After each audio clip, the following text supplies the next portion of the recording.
How can you not know? It was hard to tell. She wasn't breathing that much. I think she was dead. I think she was. She's got to be by now, right? After all that? Has she? Has she got to be? I don't know. I never crucified a child and buried her in a coffin, have I? I don't know. I'd assume she's dead. I'd assume. It struck me as I was telling the forensics boys, all you said was you acted out the little Jesus. That'll probably be enough for Ariel. Bzzz, officer, I did it. See, that's not enough for me. Ariel's a policeman. He polices. Police dogs can police. I'm a detective. Sometimes I like to detect. I'm sure she's dead. Not sure enough though, eh? I wrote a little story once. It sort of summed up my worldview in some way. Well, not really. I don't have a worldview. I think the world's a pile of shit. It's not really a worldview, is it? Or is it? Anyway, I wrote this little story once and... Okay, no, hang on. It didn't sum up my worldview. It sums up my view of detective work and the relation to the world at hand, you know? Is it a worldview? So do you want to hear my story? Yes. Well, you wouldn't say no, would you? No. Now, my story. What's my story called? It's called The Tale of the Little Deaf Boy on the Big Long Railroad Tracks in China. What? What? Don't you think it's a good title? I do think that's a good title, yes. What do you really think? I give you my permission to tell me what you think entirely truthfully, even if it hurts me. I think that's about the worst title I've ever heard. It's got about 2 commas in it. You can't have 2 commas in a title. You can't have 1 comma in a title. That title's almost insane. Maybe just titles like those are way ahead of their time. Maybe it is. Maybe terrible titles are way ahead of their time. Maybe that'll be the new thing. Maybe it will. I just think it's a terrible title. We've established that. I'm taking back my permission for you to be entirely truthful now, and you're likely to get a fucking smack. Right. Where was I? Deaf Boy. Big Long Railroad Tracks. Okay. So, once upon a time, there was this little deaf boy walking home along these railroad tracks in China. I don't know why I said it in China. Oh wait, yes I do. I really like those little, Chinese kids. They're really funny. Anyway, so this little deaf Chinese boy is walking along these railroad tracks, and these tracks, they spread across the plains, these Chinese plains. There's no trees, there's no nothing, there's just these fucking plains, and he's just walking along home.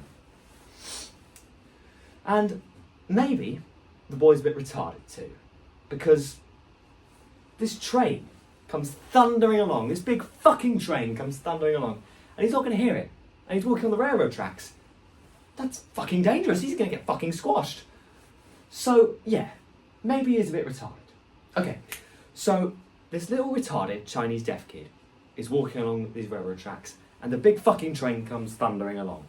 And the boy, he's so far away that the driver's going to see him, but the train isn't going to brake in time. So the boy is going to get hit. But about a mile away, half a mile I say, there's this tower, this big tall tower. And at the top of the tower lives this old man. This old Chinese man, one of those long Chinese moustaches and those squinty eyes, Wah, wah, wah, wah. Oh. And he sees his child walking along, and obviously he assesses the situation. He says, there's this little deaf retarded boy walking along these railroad tracks.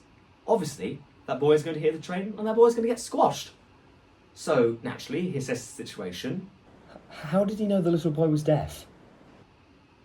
Huh? How did he know the little boy was deaf? He saw his hearing aid. Pull that one out of the bag. Anyway, so he's up in his tower, where he's making his mathematical computations and so forth, and he's doing whatnot, and he's got all these millions of pieces of paper pinned up against the walls. This is all he really cares about. It's sort of his whole entire life. The world is beneath him. So, when he sees the boy coming along, he correctly assesses the situation, and he says the boy's going to get squashed, but does he do anything? No. He does nothing. He just sits up there, and he gets a piece of paper, and just to amuse himself, he does a calculation I based, suppose I based, on the speed the little boy's walking at, speed of the train, and the length of the railroad tracks, just to figure out when the little boy is going to get hit by the train. And he does his calculation, and he finds out that the boy's going to get hit exactly 10 yards from the foot of the tower. 10 yards! So the old man could go down and save the boy if he wanted to, but he doesn't. Simply ho-hums, folds the paper up into a paper airplane, tosses it out the window, with not a care in the world. He gets back to his mathematical computations and so forth. 11 yards from the foot of the tower, the little deaf boy jumps up and catches the paper airplane, and the train goes thundering by him. That's pretty good. That's pretty good.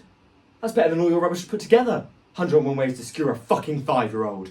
No, it's not better than all of mine, but it's pretty good. Excuse me? I've rescinded your permission to give me shit, haven't I? Our story's better than all of your stories. Yes, it is. And I thank you again for keeping all my lesser stories with my file. But how does that story sum up your worldview? Or your view of detective work or whatever? Oh, don't you get it? See, the old man, he represents me. He's up in his tower all day, he's doing his mathematical formulas and whatnot. He hasn't got much affinity with his fellow man. The little Chinese boy represents all the people coming along. And by the brilliance of my calculation and the brilliance of my work, I shall save that little boy from the thundering chain. I shall save my fellow man from those criminals, and I'll get a word of thanks for it. But I don't care, because I know that by the genius of my work, the world's a better place. Unless it's your case, in which I have to track down the train driver who's already killed the little fucker and then reversed all over his fucking mates. So, the old man meant for the boy to catch the aeroplane? Yeah. Oh. What? Didn't you get that? No, I just thought the little boy happened to catch it. Like it was an accident. No. The old man wanted to save the boy. It's why he threw the paper aeroplane. Oh. He's really good at throwing paper aeroplanes. He's really good at everything. But then, doesn't he turn away like he doesn't even care? No, he turns away because he already knows that the boy's going to catch a paper aeroplane, and he's so good at throwing them.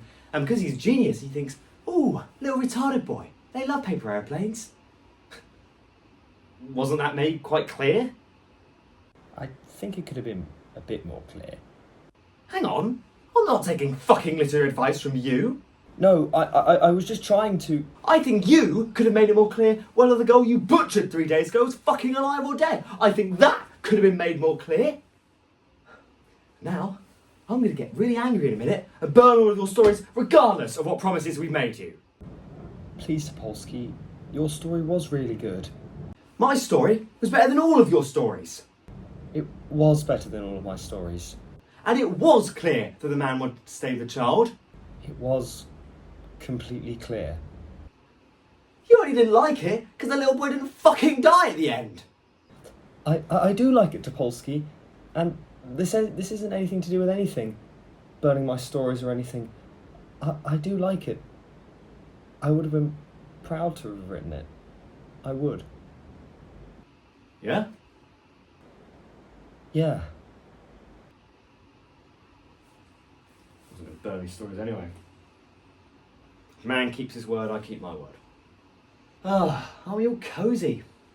It's almost a shame I have to shoot you in the head in 20 minutes.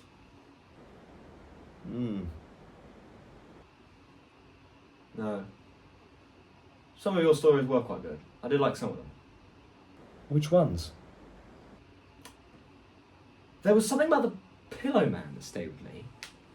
The whole idea that if a child was going to die, whether it was their choice or not, there was something gentle about how the fact that this entity could hold their hand, tell them it was okay, take the journey with them, whether they wanted to or not. Did you lose a child? Unlike old Ariel, I don't get into these sort of things with Condemned.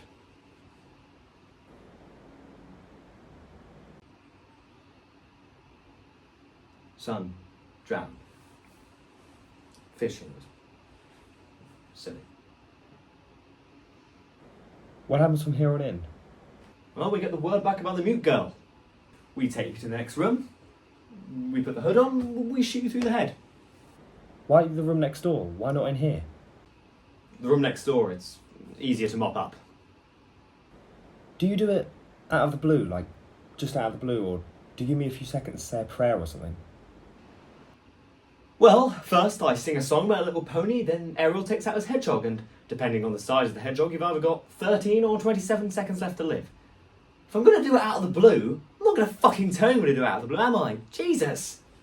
For a genius writer stroke psychic killer, you're a bit fucking thick. Give you 10 seconds, so, keep the Latin chants to a minimum. Thank you. You're welcome. No, I just wanted to spare a few moments for some thoughts of my brother. Uh-huh. Not for the 3 children you murdered, but for your brother. No, not 3 little children I murdered, but for my brother. Ariel? Have they found her? Yeah, they found her. And she was dead, right? No.